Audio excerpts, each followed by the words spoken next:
Oh. Man, I'm not gonna lie, that shit was hard to watch. It was hard to watch.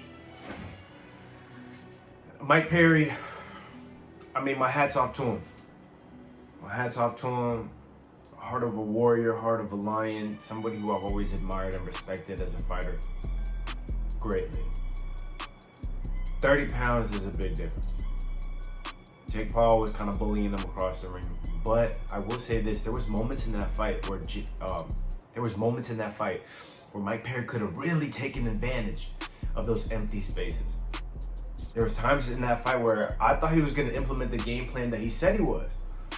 He came in there originally stating that he was going to go in there and use the jab. If he would have used the jab, he would have given Jake Paul a lot of trouble.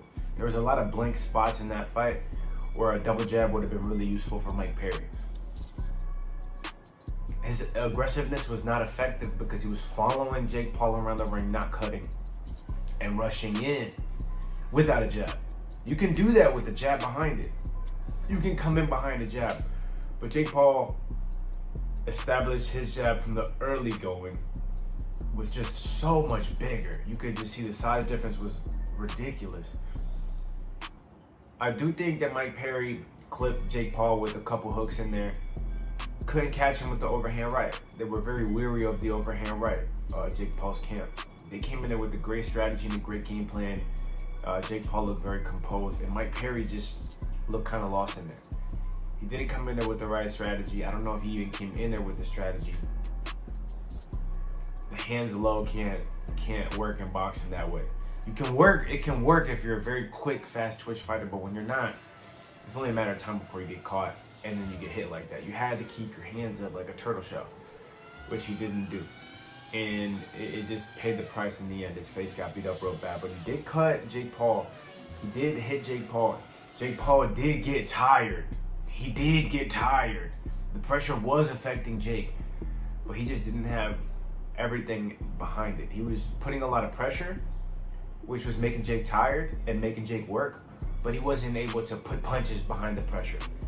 So it was ineffective, and he was walking into too many shots, and the body can only take so much. Kind of like I said, you could take one or two right hands, but eventually you just can't no more.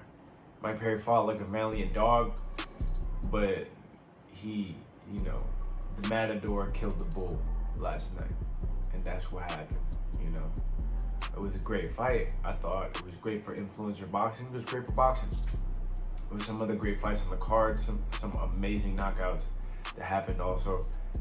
I think overall I give it an A for the event, but man, it was a pretty bad beating, bro. It was a pretty bad beating, and I hope, Mike speedy recovery.